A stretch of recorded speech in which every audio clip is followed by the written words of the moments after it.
about moon travel, we are going to be talking to spaceship researcher and space travel expert, Mr. Suk-Kin Chan. So if you'll follow me. Hello, Mr. Chan. So, can you tell us a bit about the history of moon travel? Well, there have been a total of 117 probes since 1958 that have been launched to either document or land on the moon. And were they successful? Nothing much at the start. Over 3 probes from 1958 to 1962 failed. And which were the ones that succeeded?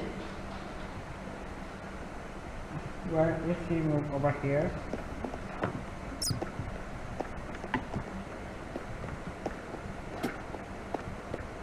we had the first one to succeed. It is the Luna 2 made by USSR. Interesting. Moon travel advanced from that point, and as you can see here,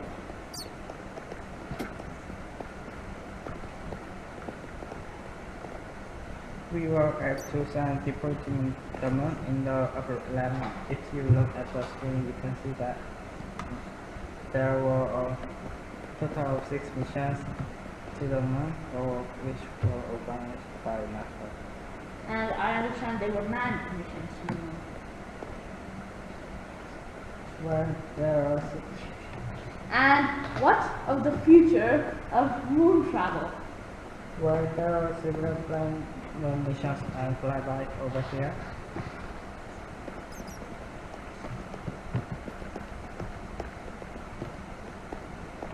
You can see on one of them. This is Moonlight, currently in development at the NASA headquarters. We just have our lecture here. Thank you for your time, Mr. Khan, and I wish you all the best with your researches. We shall go now.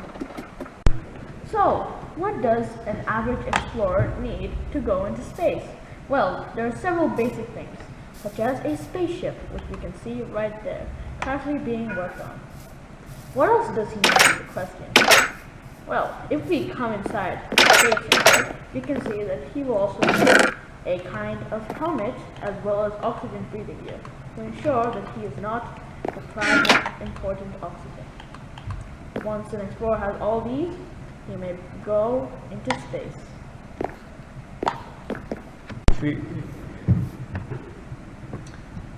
And now we are very ready to go into space. You must stay in here while I go outside the spaceship. Okay. Has the spaceship been repaired yet? I do believe it has. Our workers have done a very good job, I think.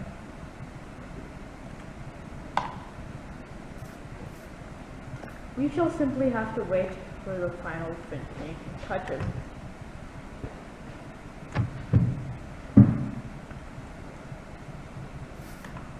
Okay, now we can go. The workers are trying to clear out.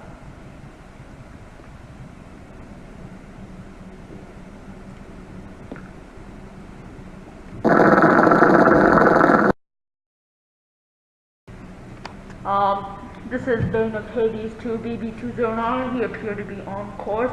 Altitude is staying at 600 currently. We currently see no problems whatsoever.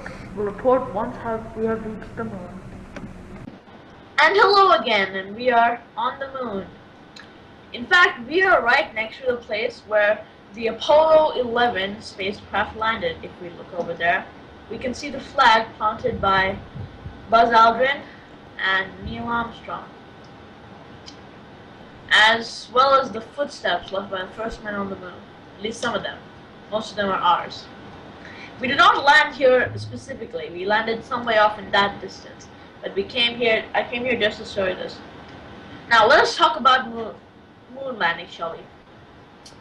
There are two types of moon landing. There is one type known as the impact landing, where a spacecraft slams and crashes into the moon. And the other type is a soft landing, where they attempt to glide it down as softly as possible.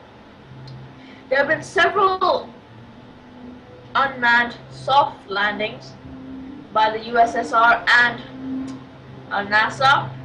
For USSR, it is the Luna 9 to the Luna 24, and for the NASA it is the Surveyor missions. For impact landings, there have been the Luna 1 to Luna 8 of the USSR, as well as the Pioneer and Ranger missions of the NASA. And there are of course satellites, with the Luna orbiters from NASA and Luna 10 to 22 from Soviet Union. But as for manned mission to the moon, well, it's different. The first manned mission to the moon was the Apollo 11, as I've already told you about. After that, there were 6 more missions to the moon, and in total 12 people have stood on its surface. Actually 14 now that we're here. We're here.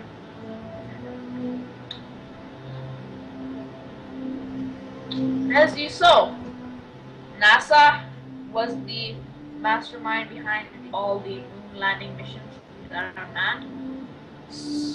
After that, there have been 0 manned moon landings. The last man to touch the moon occurred in 1978.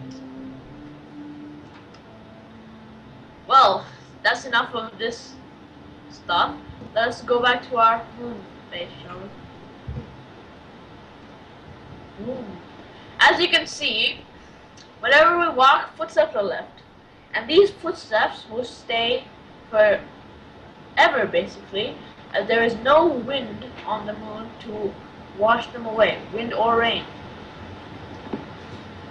Other facts about the moon you may notice: gravity is much less on the moon, up to 16%, a sixth of what it is on Earth.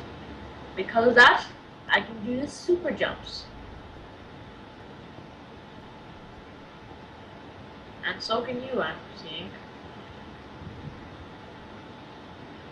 On the moon, we have to wear these oxygen respiratory masks to ensure breathing. If I were to take it off, I would die. Nope. Yep, see, I'm dying already. I'm dying.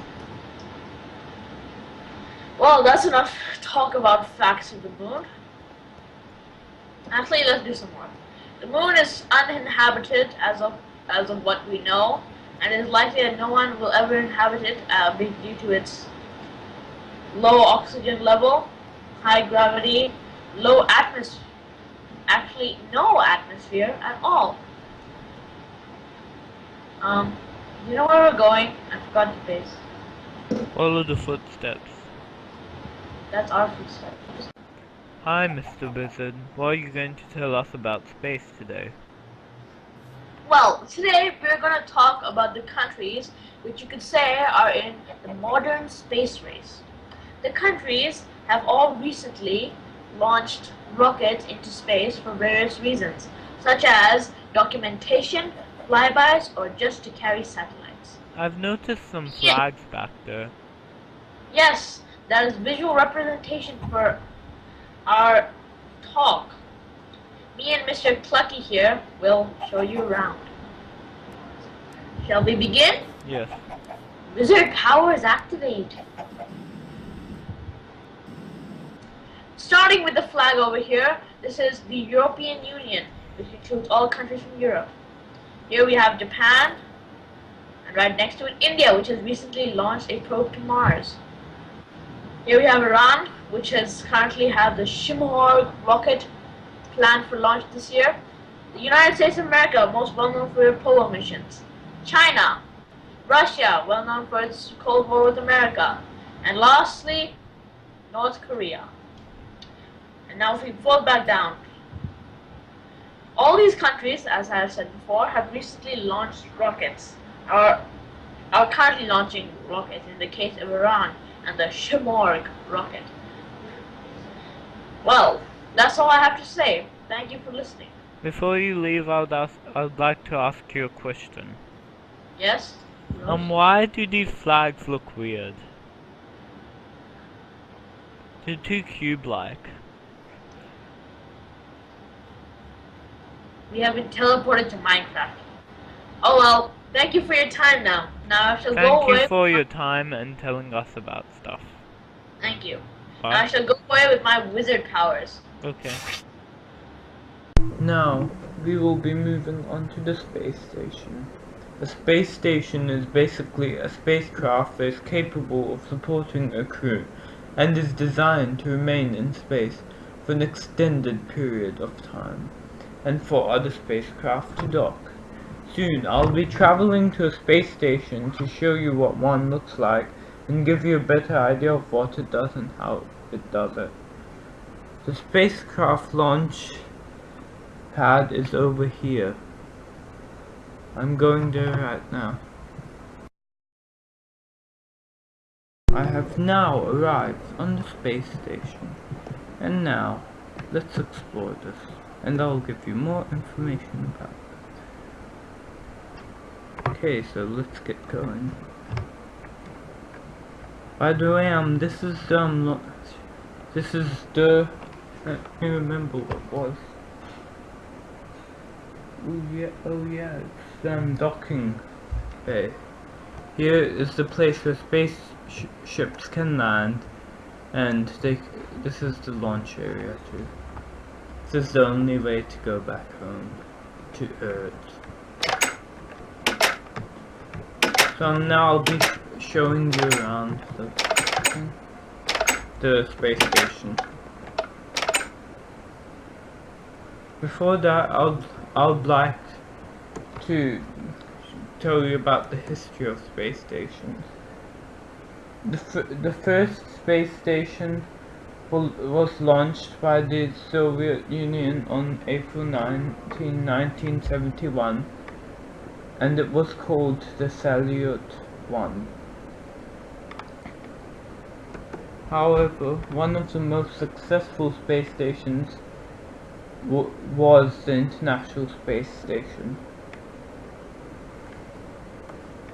Now I'd like to show you how space stations are powered.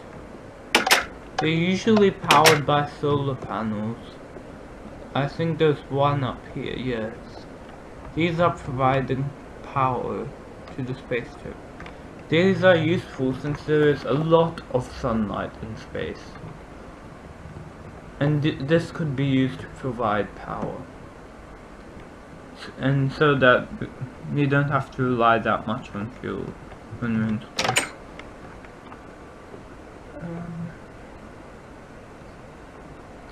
Have you just noticed something when I jump? You might have thought there's not much gravity. If you thought that, then you're right. There's not much gravity because I'm far away from the Earth's atmosphere or any other planet's atmosphere. And so this means there's not much gravitational force on me. That's why I can float around. So now I'll show you the control room. By the way, here's the toilet.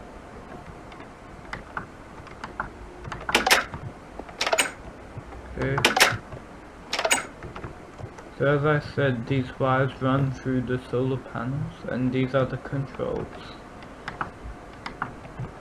These change the direction the space station are going in and the other stuff. However, I forgot to tell you one thing. What are the uses of a space station? Well, as I said before, they can be used for supporting crews, so that you can test the effects of space travel on humans. Secondly, you can observe Earth from up here. Like see, this glass allows me to observe Earth. As space stations orbit it. Also, space stations are used for docking spacecraft, as I said before. Finally, now I guess I should get going. I've explained most of the basics to you about space stations, so I guess this might be the end of our space adventure. Bye. we don't have the ability to get up to Mars between us, so we will just be talking about it on reports we have heard. The station is currently being built. There are 15 inhabitants. Each of them have living quarters with an area of about 40 meters square to call their own. There's also a cafeteria which gives food from a greenhouse, as well as several farms of pigs and cows. Aside from that, the entire operation currently runs on geothermal power. They have tapped into a lava deposit very close to the surface nearby the base, and are currently running off that. They are also currently building a nuclear power plant, so they can have a secondary option of energy. As well as that, there's already solar energy which is being used for the menial things.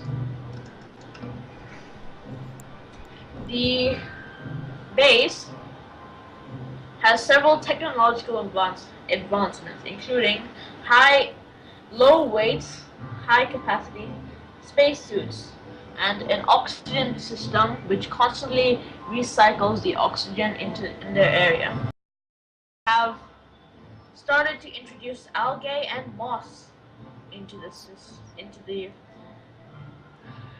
biology of Mars, and are seeing that the oxygen levels are rising.